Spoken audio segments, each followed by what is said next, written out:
I'm cold. 2 words. No tears. No tremble. Just a voice that didn't belong in the night. Sergeant Jack Coleman stopped mid-step. It wasn't the whisper itself that chilled him, but what came next. His K-9 partner, Coda, a 6-year-old German shepherd trained for precision, pursuit, and protection, lowered his head gently and rested his muzzle on the bare knee of the small figure crouched on the park bench. Something in the way Coda moved told Jack everything he needed to know. This wasn't routine. This wasn't a found child. This was something broken. The rain had passed hours ago, but the air still clung with that wet, metallic scent of Pacific Northwest nights. The trees lining Southside Park in Westfield, Oregon, swayed under the weight of dampness, their branches brushing the fog-dimmed lamplight. Jack's boots made no sound on the gravel path as he approached. She was maybe 7, small, frail. Her legs were drawn up under a tattered dress, sleeves pulled down over thin wrists bruised in places she clearly didn't mean to show. No shoes, just 10 toes raw from cold stone and 1,000 invisible miles. Coda stayed still, his breath slow, eyes locked on her, like he was waiting for permission to protect her. Jack knelt beside the bench, his voice low. "Hey there. My name's Jack. I'm a police officer. That's Coda. He's gentle. I promise the girl didn't flinch, didn't look." Her gaze stayed fixed on something behind the trees, on nothing, or maybe on everything that had already happened. "Mind if I sit?" Jack asked. A pause. Then the smallest nod. He eased down at the far end of the bench, keeping his hands visible, palms open. Coda crept closer, not the rigid alert of patrol mode, but the slow, purposeful movement he reserved for children. He rested his head on her knee again. She didn't move. Then her small hand, scratched and dirty, slipped into the fur behind his ear. Jack exhaled. "What's your name?" he asked. No answer. "Are you hurt?" Still nothing. He tried again. "You're safe now, I promise." Then, almost imperceptibly, she whispered it again. "I'm cold." Her voice was brittle, like it might crack under its own weight. Jack stood slowly and slipped off his jacket. He draped it around her shoulders. Her fingers clung to Coda's fur like it was the only real thing left in the world. Jack keyed his radio. "Dispatch, Coleman. I need a medic at Southside Park. Minor, female, possibly 7, non-verbal, signs of neglect and exposure." "Copy that, Coleman." Medics en route. Coda lifted his head and looked at Jack, ears flicked back. Not fear, readiness. Jack crouched beside them again. "Do you know where your mum is?" The girl blinked slowly, then shook her head once. Her voice returned, smaller than before. She fell. Jack's heart locked. He tried not to let it show. "When?" Another pause. 2 days. Jesus. Jack pulled out his flashlight and scanned the area around. The bench. No bags, no toys, no sign she'd been brought here, which meant someone left her. Or worse, never came back. The sound of tires crunching over gravel signaled backup. Officer Emma Vance stepped out of the cruiser, eyes scanning the scene before landing on the girl. "Oh no," she murmured. "Found her like this," Jack said. "Says her mum fell 2 days ago. She's cold. That's all I've gotten." Emma knelt beside him. "Hey, sweetheart, we're going to help, okay?" Coda didn't move. The girl still hadn't let go of him. The ambulance arrived minutes later, sirens off, lights muted. Paramedics approached slowly, sensing the fragile stillness. Jack rose to intercept them, speaking quietly. "She hasn't said much. Let's not crowd her." One of the medics, a woman named Tasha, knelt at eye level with the girl. "Hi, honey. My name's Tasha. Can I check your hands? Just your hands, okay?" The girl nodded, barely. As Tasha examined her, Jack saw it. bruising along the underside of her arms. Not fresh, not accidental, the kind that told a longer story. "Where do you live?" he asked again. This time, her lips moved, forming a word. "Motel. Which one?" She hesitated, then answered softly. "Sunview." Jack's gut clenched. He knew it. The Sunview Motel off Route 12. Cheap, half-abandoned, often crawling with noise complaints and barely legal tenants. Not a place for a child. Tasha rose, nodding. "No major injuries, but she's hypothermic and dehydrated. We'll transport." Coda stood when Jack did, but the girl clung tighter. "No," she whispered. "Not without him." Jack looked at Tasha, then at Emma. No one spoke. Then Jack did what no one expected. "Coda rides with her." "Jack," Emma said, raising a brow. "You sure? She needs him more than we do." The medic van doors opened. Coda jumped in first, settled against the stretcher. The girl climbed in beside him, her fingers still buried in his fur. Emma stood beside Jack as the van pulled away. "You think we just scratched the surface?" Jack nodded. "Feels like the start of something big. I don't know what yet." "Think she's got anyone else?" "She's got Coda. That counts." Emma didn't argue. "What's her name?" Jack watched the tail lights fade down the road. Didn't say. But inside, he knew this wasn't over. This was just the beginning. The girl had whispered that she was cold. What she didn't say, what her silence screamed, was that no one had listened. Until now. The station lights hummed low, a background sound that only night officers and janitors noticed. Sergeant Jack Coleman carried the girl gently through the front door, Coda padding closely at his side. She was light. Too light. Her name, he'd finally coaxed out between silences, was Lily. Lily Bennett. She hadn't said another word since. She clung to his coat like it anchored her to the world, her face, half buried in his shoulder. Her fingers, still curled in Coda's fur, didn't release when the dog walked beside them. And Coda didn't pull away. Not even a little. The night shift's front desk officer, Emma Vance, stood up as soon as she saw them enter. Emma was in her early 30s, tall, steady, and sharp-eyed. She had a no-nonsense exterior, but a softness that showed around kids and dogs. She took one look at Lily and set down her coffee. "She talk?" Emma asked quietly. "Only her name," Jack replied. "And one word before that. Cold." Emma's expression tightened. "Let's get her somewhere warm. Rosie's still on duty in the back." In the quiet of the side hallway, Jack entered the small interview room they'd repurposed into a comfort space. A couch, a few blankets, a battered bookshelf, and an old stuffed bear someone had left behind months ago.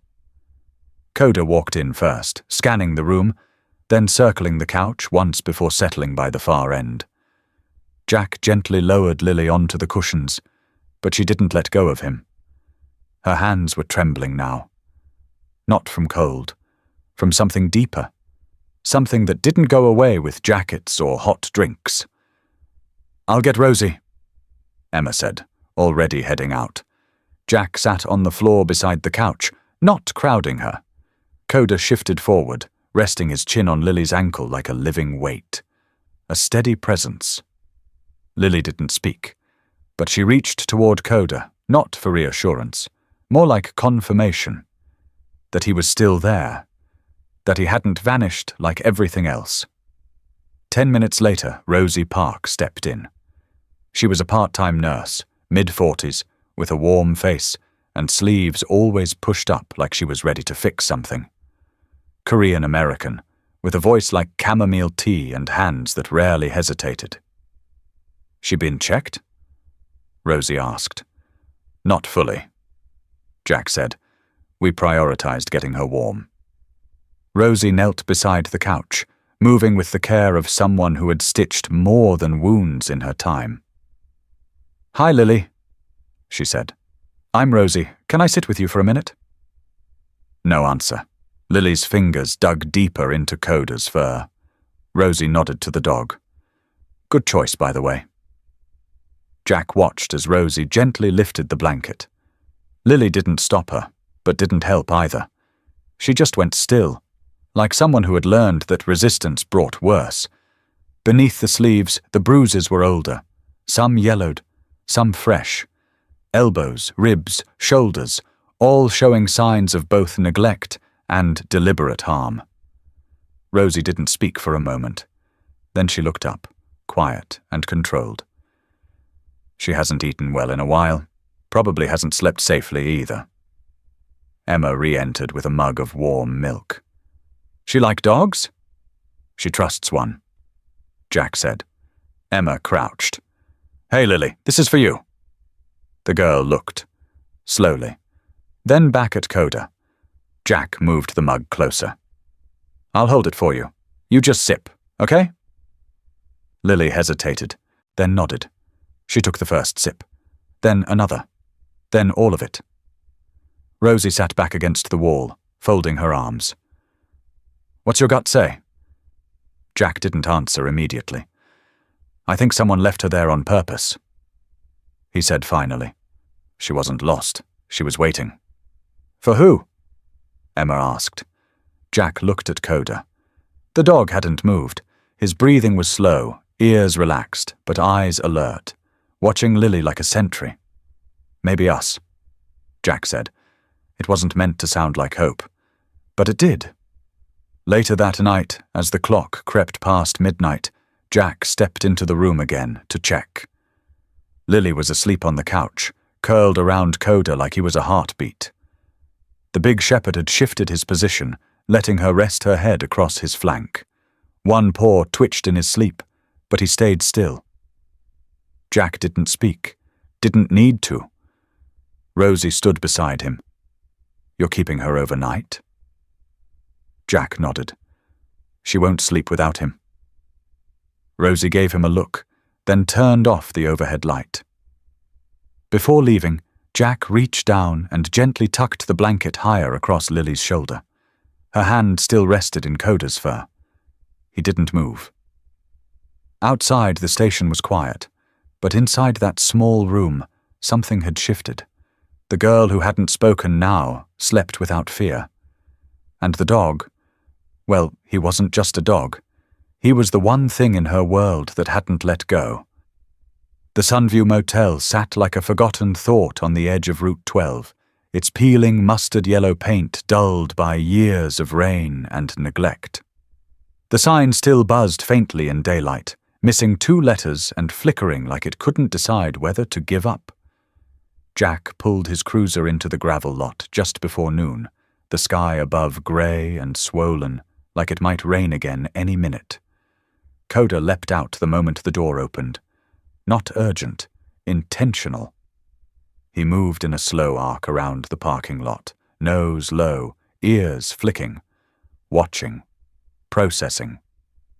Jack entered the office where the front desk was wedged between a soda machine and a bulletin board filled with outdated flyers. Behind the counter stood a thick-set man with a receding hairline and a moustache that looked borrowed from a Western. The name tag said Wayne, though the sour expression suggested he didn't want to be called it. You the guy who called? Jack asked. Yeah, Wayne replied. Heard you were looking for a girl. Lily Bennett. Stayed here recently with her mother. Wayne grunted. Amanda, yeah, real quiet. Always paid late but didn't make trouble. Room 17. Jack pulled out a small notepad. You remember when they checked in? About 2 months back. Wayne said, scratching at his stubble. Woman looked tired all the time. The kid, sweet, never talked much. Jack glanced out the window where Coda stood at the far end of the row of rooms, tail still, body tense. You said an ambulance came? Jack pressed. 2 nights ago, Wayne confirmed. Neighbor in 18 called it in. Amanda collapsed in the doorway. EMTs took her. I didn't get details, but I remember the guy who was with her. Jack's attention sharpened. What guy? Name was Rick. Rick Danner, I think. Real twitchy type. Came around about 3 weeks ago. Claimed to be her boyfriend. Still here? Nope. Took off fast right after the ambulance left. Didn't say a word. Grabbed a bag, burned rubber. Jack nodded, absorbing it all. You mind if I take a look at 17?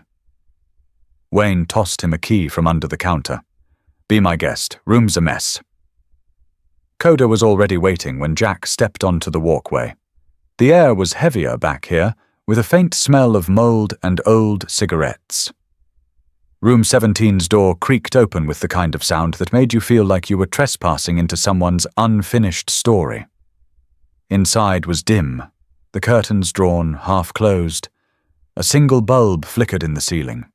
The bed sagged in the center. Blankets twisted like a restless sleeper had never quite gotten comfortable. Fast food wrappers and crumpled receipts littered the corners. The air was stale with dampness and something else, something sharp underneath it. Coda stepped in first, nose twitching, body taut. He moved to the closet, then to the corner near the bed. His head jerked slightly. He lowered into a crouch and gave a low, controlled growl. Jack followed, crouched beside him, and peered beneath the bed. There, just under the rusted frame, was a flannel shirt. Torn. Dried dark in places that didn't look like dirt. Jack pulled it out with gloved hands. The sleeve was stained near the cuff. Old blood, crusted and deep into the fabric. He held it up, heart tightening. Good boy, he muttered, placing a hand briefly on Coda's shoulder. Coda stayed close, eyes pinned to the door as if still expecting trouble. Across the room, something else caught Jack's eye. A small drawer in the chipped dresser left slightly open. He walked over, pulled it gently. Inside were a few items: an old plastic hairbrush, a broken bracelet, and a stuffed animal. It was a teddy bear, faded pink, one button eye missing. The stitching along its back frayed, like it had been loved too hard for too long. Jack picked it up just as Lily stepped into the doorway. Emma had brought her along after Lily had insisted on coming. Jack hadn't expected her to get out of the car. But there she was. She walked in slowly, eyes wide, gaze skipping over the cluttered chaos until it landed on the bear. She didn't say anything, just walked toward him and reached out with both hands. Jack passed it to her. Lily hugged the bear to her chest with a desperation that didn't need words. He crouched next to her. This your room? He asked gently. She nodded. Do you remember Rick? Her jaw tightened. She didn't speak, but she backed up, closer to Coda, her hand finding the thick fur behind his ear. Jack didn't. Press he had enough. Lily turned to the drawer again. This time, she pulled out a folded, wrinkled piece of paper from underneath the bear's old blanket. Crayon strokes covered the page. A stick figure with long yellow hair holding hands with a smaller one. Beside them, in shaky block letters, were 4 words. Please don't forget me. Jack felt the breath go out of him. Coda leaned forward and touched Lily's hand with his nose. She looked up at Jack. You found me, she whispered. It was only 3 words, but it told him more than an entire confession ever could. He nodded, swallowing past the knot in his throat. We're not going to forget. The halls of Mercy West smelled like antiseptic and over-steeped tea. It was the kind of scent that clung to your clothes and stayed with you long after you left. Sergeant Jack Coleman walked down the corridor with Lily close by his side, her small fingers wrapped tightly around the frayed ear of her teddy bear. Coda, walking in silent stride beside them, moved with a deliberate calm, though his eyes never stopped scanning. They reached the 2nd floor. Pediatrics on the left, ICU on the right. Jack nodded to the nurse at the station, flashing his badge without a word. The woman behind the counter looked up, already expecting them. You're looking for Amanda Bennett, she said softly. Jack stopped short. Yes, she's here. Room 206, still unconscious but stable. She stood, smoothing the wrinkles from her sunflower print scrub top. I'm Thalia, charge nurse tonight. Lily barely glanced at her, gaze locked on the polished linoleum as if it might open up and swallow her whole. Thalia lowered her voice. EMS brought her in 2 nights ago. Collapsed at a motel. Severe dehydration, multiple contusions, 2 fractured ribs. She's been through it. Is there any indication of who did it? Jack asked. Thalia hesitated. No official report. But there are clear signs of assault. Defensive wounds on her forearms, some older bruises. She tried to protect herself. Lily squeezed the bear tighter, her lips pressed into a thin line. She still hadn't said a word since they'd left the motel. Thalia softened her tone. Would you like to see her, sweetheart? Lily nodded, just once. Jack stepped forward. I'll go with her. The door to room 206 opened with a quiet hiss. The room was dimly lit, the blinds partially drawn. Machines hummed softly in the corner. Amanda Bennett lay motionless on the hospital bed, wires and tubes connected to her like the roots of something struggling to survive. Her face, gaunt and pale, seemed older than her years. A bruise darkened the side of her jaw. Her lips were chapped. Her hands, resting against the sheets, were scabbed and thin. Lily stopped in the doorway, frozen. Jack waited behind her, unsure if she'd bolt or collapse. She stepped forward, slow and cautious, as if afraid her mother might disappear again if she moved too quickly. When she reached the side of the bed, she climbed onto the visitor's chair, scooted forward, and reached for Amanda's hand. Her small fingers hesitated, then touched the skin carefully. She's cold, Lily whispered. Jack came closer.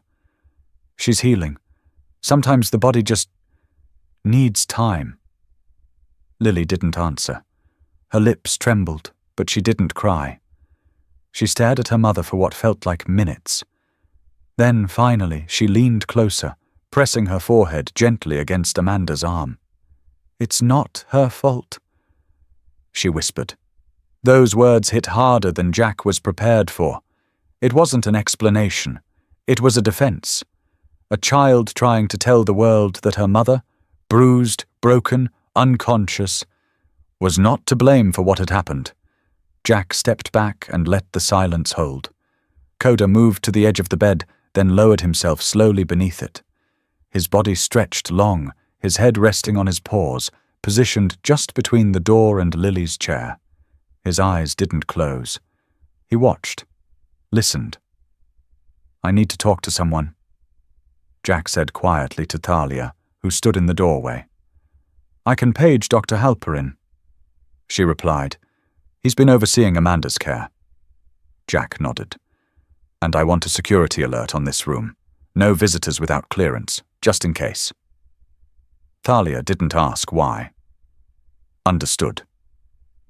While Lily sat with her mother, Jack stepped into the hallway with the attending physician, Dr. Halperin, a wiry man in his late 50s with silver hair pulled back into a short ponytail and sleeves rolled halfway up his forearms. He looked like someone who'd seen too many bad nights but still hadn't stopped trying. She's lucky, Halperin said after reviewing Amanda's chart. Malnourished, physically assaulted, and damn near unconscious when she was brought in, but her vitals are stabilizing. She might wake up soon. Jack glanced back toward the room. What about mental trauma? Halperin exhaled slowly. Hard to say until she's alert, but based on her injuries, this wasn't a one-time event. It's been ongoing, likely for months. Jack's jaw flexed. We think a man named Rick Danner might be involved. Then I'd start looking harder. Halperin replied, because she didn't do this to herself. Back in the room, Lily hadn't moved. She still held her mother's hand, her head lowered in quiet vigil. Coda had shifted slightly, now facing the hallway, eyes flicking to every set of footsteps that passed. A nurse came in to check Amanda's monitors. Coda watched her every move. Not tense, not aggressive, just present. When the nurse finished and left, Lily looked up at Jack. "Is she going to die?" she asked. Her voice was barely audible. Jack walked closer. "Not if we can help it." Lily nodded, like she was filing that promise away somewhere deep. He crouched down, eye level. "You were brave to come here. Brave to sit with her." Lily reached out without looking and placed her hand on Coda's back. He didn't flinch. He didn't move. He just blinked, slow and steady. "She used to sing to me," Lily whispered, "even when she was tired, even when he yelled." Jack swallowed hard. "We'll find him," he said, "and she'll get better." "She didn't want him there," Lily added. "He just came." Her hand tightened in Coda's fur again. "I believe you." That night they let Lily stay in the room. Jack arranged a cot for her beside the bed, and a blanket for Coda near the foot. But Coda refused the blanket. He chose the tile. His head always pointed towards the door. Watching. Always listening. Just before sleep pulled Lily under, she mumbled one more thing into the silence. She wasn't weak. She just couldn't fight him alone. Neither would she have to now. Not anymore. Emma Vance leaned over her laptop in the corner booth of a quiet diner on the edge of town. Her coffee had gone cold, untouched for over an hour. She wasn't here for caffeine. She was digging for shadows. The search started with a hunch. The name Rick Danner had come up in a whispered conversation outside the shelter. A woman with a bruised collarbone had muttered it in passing, like it was a curse. Emma filed it away, and now, after days of slow, methodical digging, she was starting to piece together a picture no one in town had seen clearly. Danner had a record. Not just a rough past, he was a walking red flag. A conviction in Ohio for domestic battery in 2007. A child endangerment case in Missouri, dismissed due to a lack of cooperation from the victim. In 2014, the courts in Tennessee had denied him guardianship of a minor girl after a neighbor submitted a statement calling him volatile, unpredictable, and not safe for children or animals. But here's what made Emma's stomach twist. There was no current address on file, no registered employment, no driver's license renewal in the last 5 years. He was a ghost in the system, popping up just long enough to leave bruises and trauma behind before disappearing again. She scrolled through one more page. An old mug shot flickered on the screen. Same hard eyes, same half smirk. She picked up her phone and called Jack. When he arrived 10 minutes later, he didn't sit, just stood next to her, arms crossed, jaw tight. "You're sure this is him?" Emma turned the laptop so he could see. The man in the photo looked eerily like the one from Amanda's description. Coda, lying at Jack's feet, tensed as if reading the energy between them. "There's more," Emma said.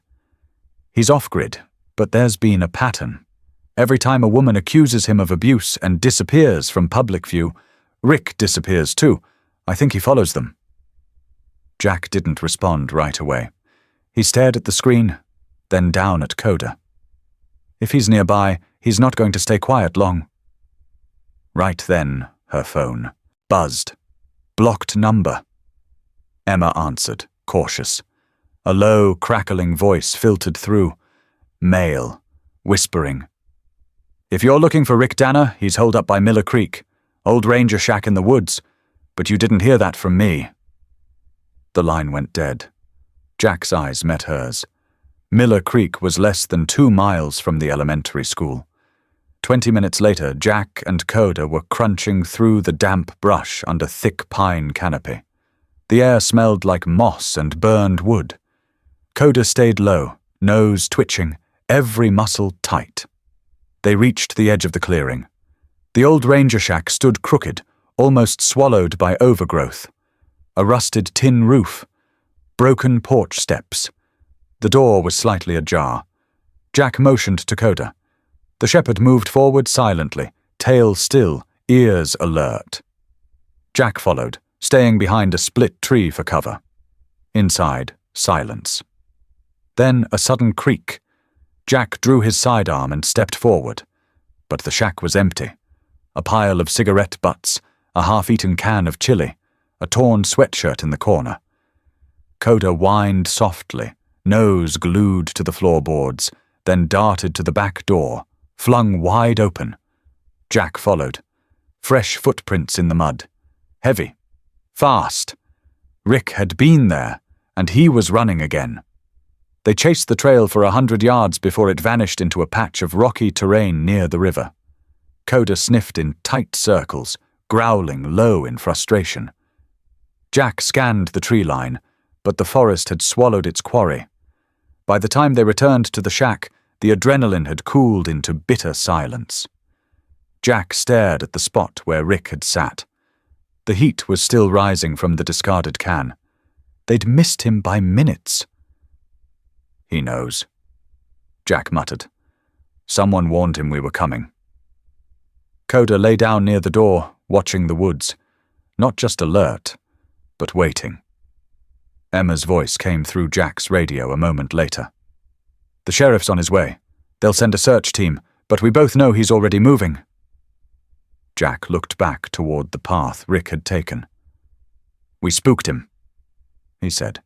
"He won't hide this close again. He'll either go further or do something fast." He turned to Coda, now staring into the trees like he could still feel the man's scent in the breeze.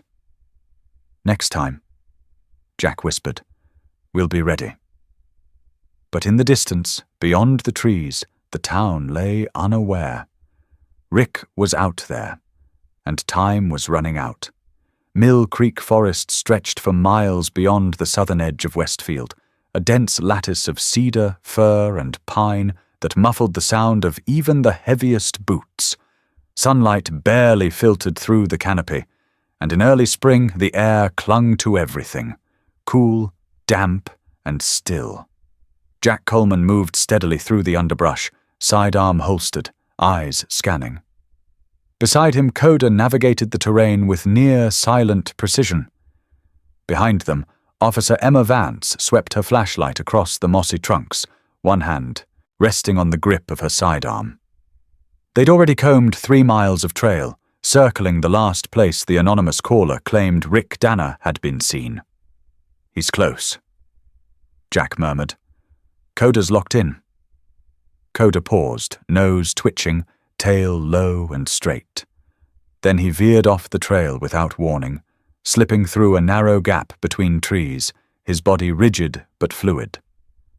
Emma followed, ducking under a branch. "He's scenting something?" Jack nodded. "Campfire, or maybe blood." The woods thickened, but Coda didn't falter. His ears pricked forward, his body shifting into a low, deliberate stalk. 10 yards ahead, the trees opened into a small clearing.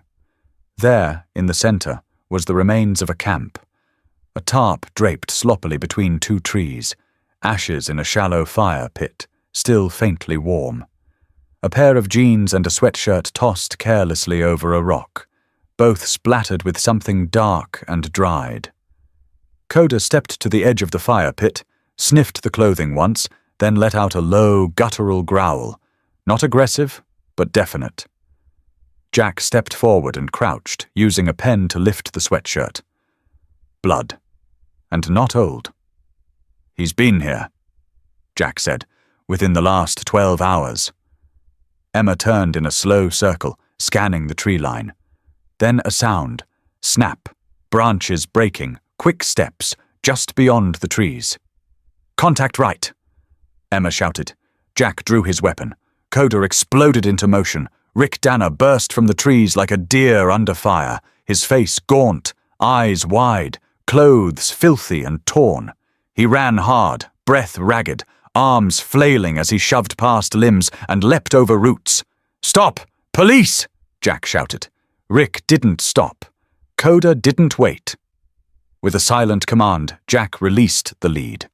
The German shepherd shot forward, weaving between trees with predatory grace, his eyes locked, his muscles propelling him forward like he'd trained his whole life for this moment. Rick stumbled over a branch, caught himself, and looked back just as Coda leapt. The impact was clean and calculated. Coda hit Rick in the side, not to maul, but to take him down hard. Rick collapsed into the undergrowth with a choked grunt, face slamming into the mossy ground. Coda didn't bite. He didn't growl. He pinned Rick with his forepaws, one across the back, the other on the shoulder, holding his weight steady with the practiced restraint of a dog who knew force wasn't the only way to control a threat. Jack and Emma rushed in. Rick struggled under Coda's weight, flailing. "Get this mutt off me!" he screamed. "You don't even know what she is!" Jack snapped the cuffs from his belt and grabbed Rick's wrist, twisting it behind his back. The man bucked and spat, but Jack was already securing the cuffs. "That kid ain't mine!" Rick shouted. "You hear me? She means nothing to me!" That was the moment. Something flared in Jack's chest, heat, sharp and instant. He felt it before he could name it, a white-hot flash that pushed up from the pit of his stomach. His grip tightened on the cuffs. "Jack," Emma said, firm but even. Jack didn't move.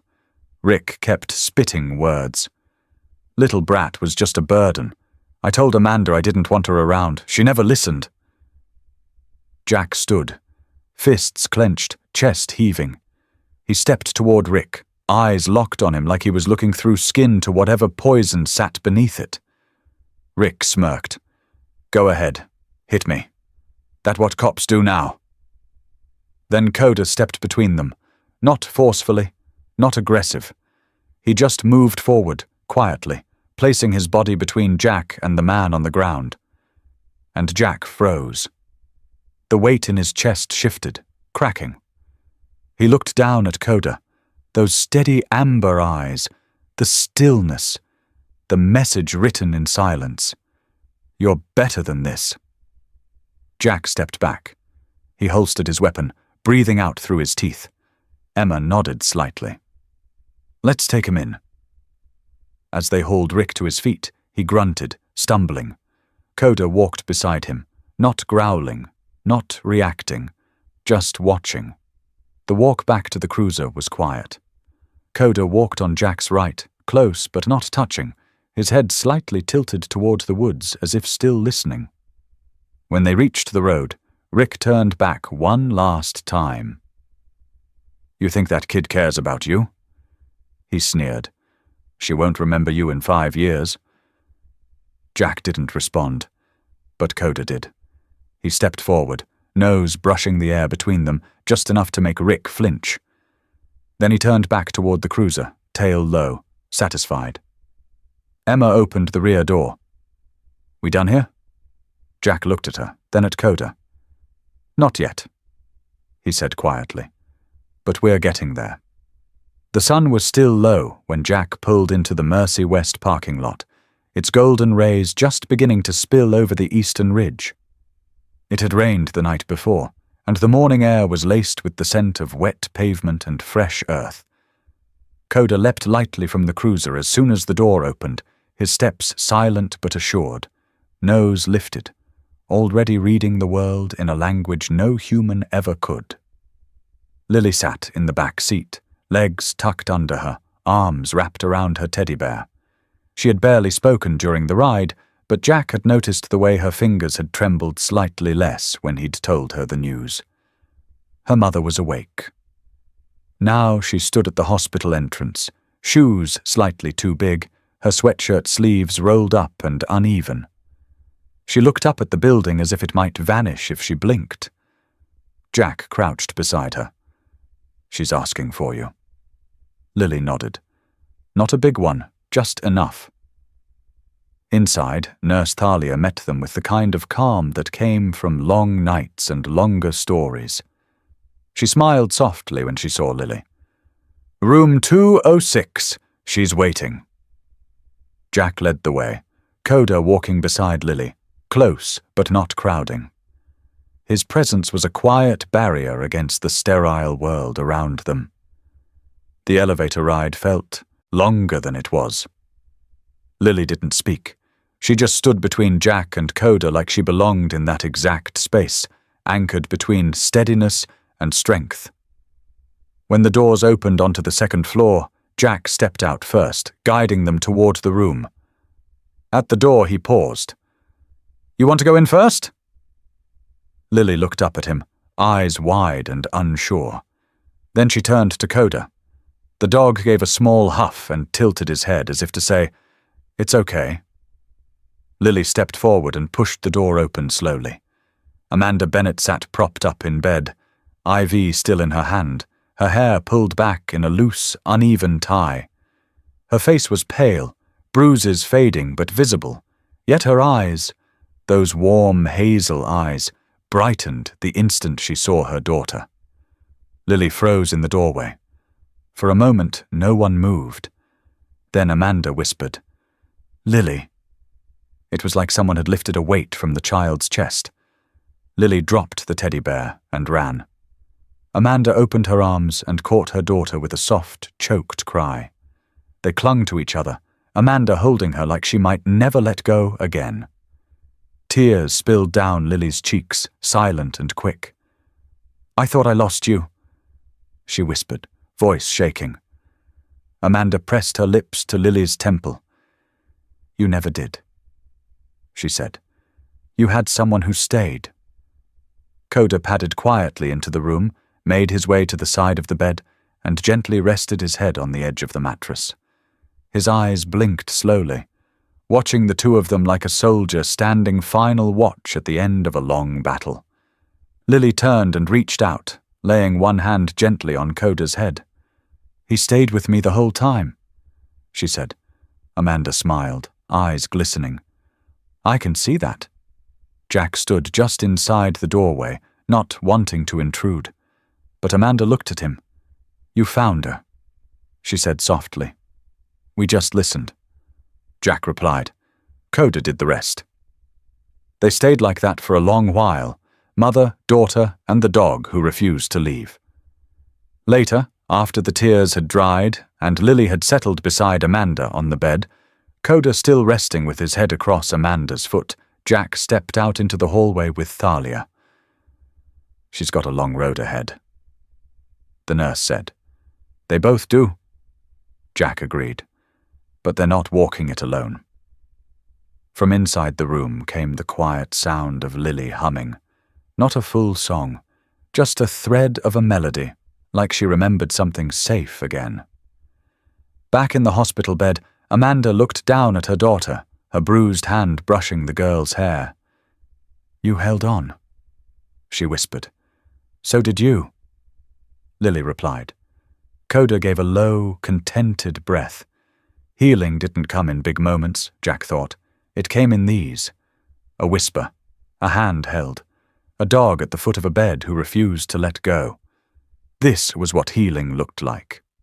The cottage sat on a quiet street on the east side of Westfield, nestled between two modest homes with overgrown rose bushes and wind chimes that clinked gently in the spring breeze. It wasn't much. Faded white siding, a porch with a slight lean, and a front yard overtaken by dandelions. But to Amanda and Lily Bennett, it might as well have been a castle. The town had moved quickly. Donations poured in, some anonymous, others not. A local contractor volunteered to patch the roof. The elementary school principal had offered school supplies and enrollment paperwork before Amanda had even left the hospital. It was the kind of kindness that Jack had seen often in small towns, quiet, practical, and deeply sincere. Jack pulled up in the cruiser just after lunch, toolbox in the trunk, and Coda bounding out before the engine even stopped.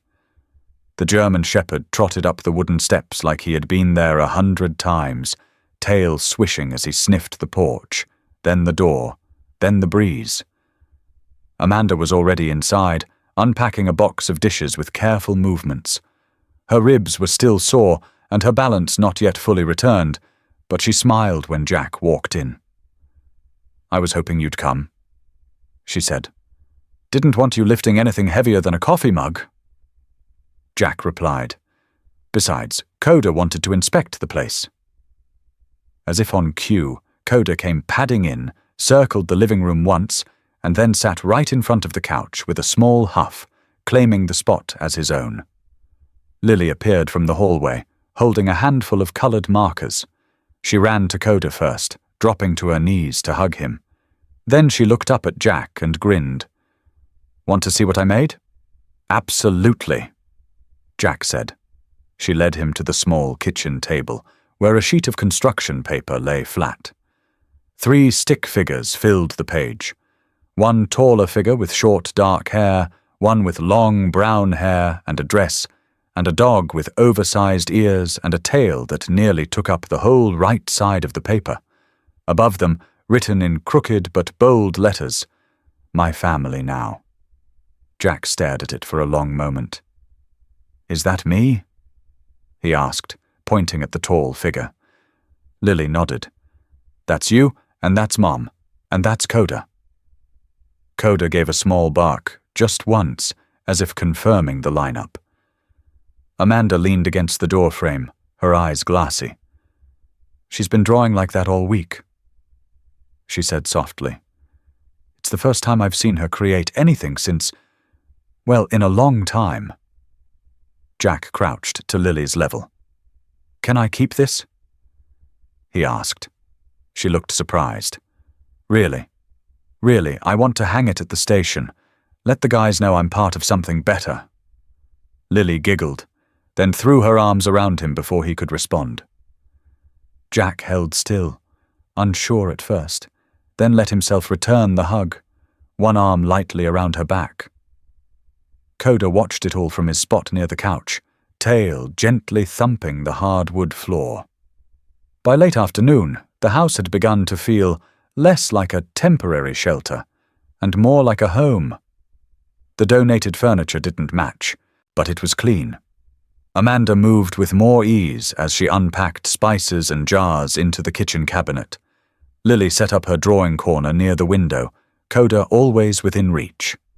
Jack fixed the wobbly porch railing, replaced a squeaky hinge on the screen door, and made a list of what else the place needed. A new coat of paint, for one. Maybe some flowers. "You staying long enough to eat?" Amanda asked from the kitchen as she stirred a pot of soup. Jack hesitated. "I could." "You should," Lily chimed in. Coda stood and walked over to Jack, nudging his thigh gently with his nose. "And apparently I'm outvoted," Jack said. Dinner was quiet, peaceful.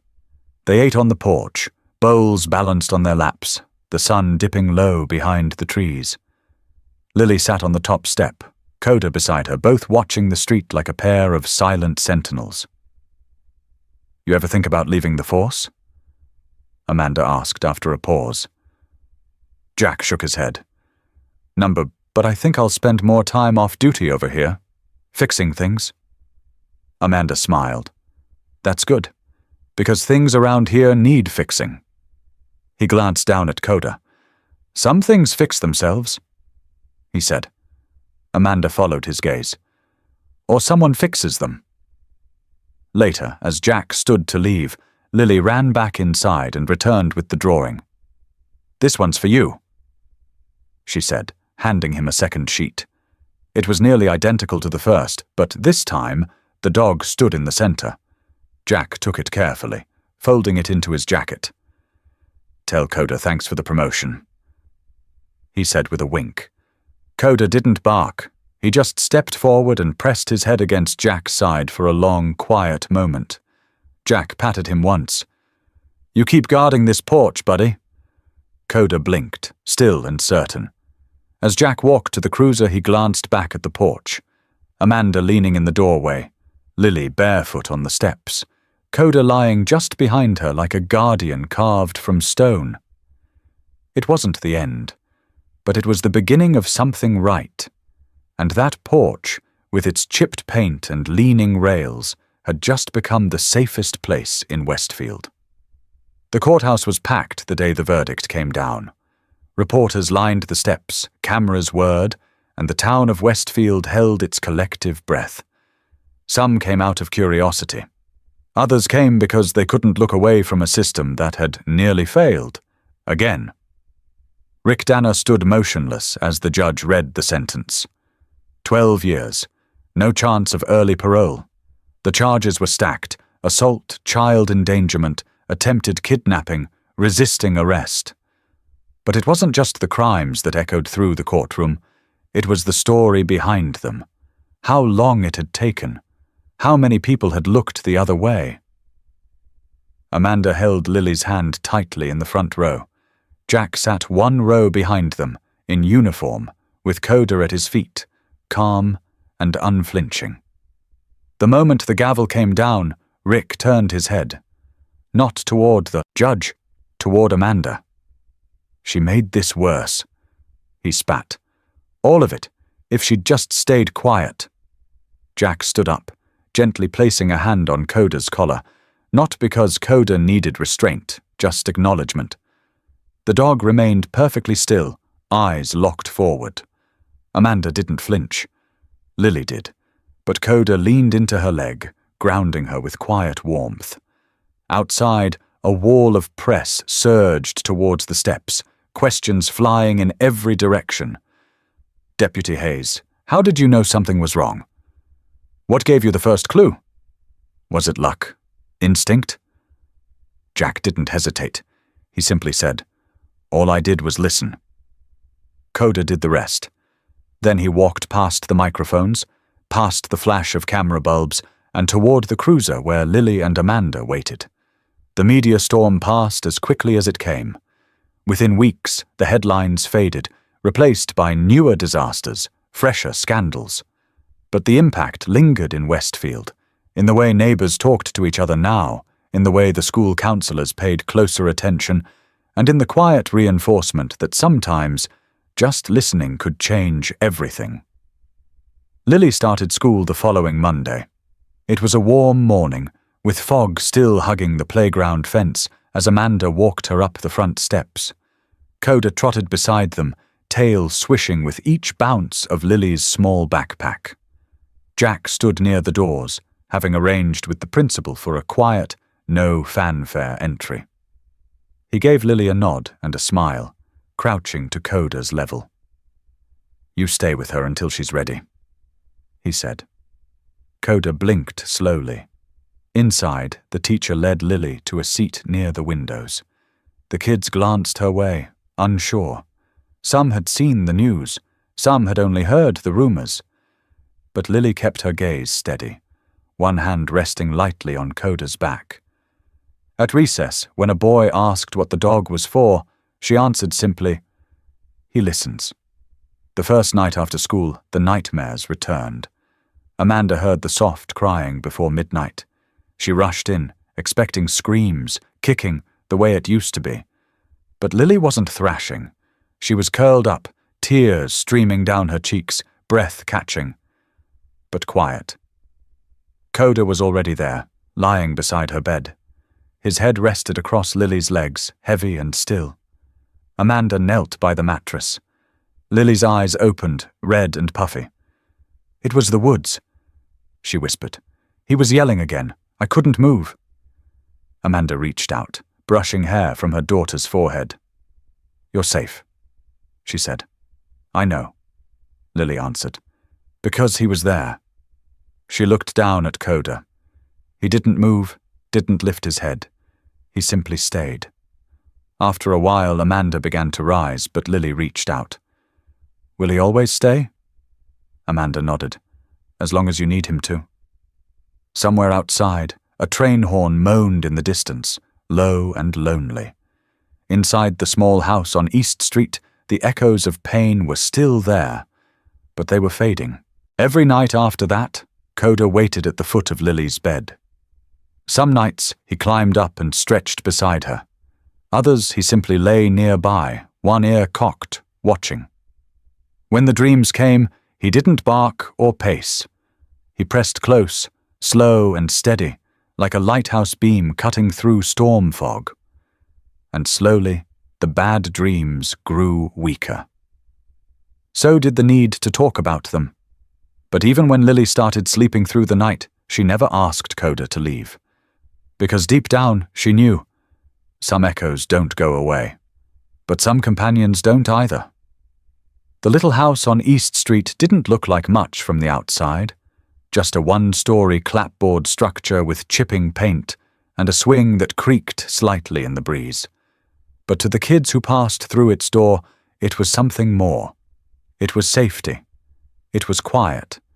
It was a place where someone always listened. A year had passed since the trial, since Amanda had started to rebuild, not just for herself, but for others. At first it was unofficial, just one or two families, referred by a school counselor or whispered from neighbor to neighbor. Parents too burned out to cope. Grandparents overwhelmed by grief. Kids who'd learned too early that silence didn't keep monsters away. Amanda didn't ask for paperwork. She asked for time. And Jack came by often, never in uniform, just Jack. He built a new ramp when the first wheelchair arrived. Repainted the fence Lily had once colored on with sidewalk chalk. And when anyone asked who paid for it all, the answer was always the same. Someone who heard. Inside, the walls bore the signs of life. Finger-painted handprints, scribbled poems taped next to windows, and shelves of toys mismatched and worn but well-loved. In the corner of the main room sat a faded armchair that everyone called Coda's throne, though the old shepherd rarely used it. These days, Coda moved slower. His once bold trot was now a dignified shuffle, but his eyes still held that unwavering focus, the gaze that made even the most guarded child pause. He didn't need to bark or chase, he simply stayed. Lily was 9 now. Her curls were longer, her voice surer.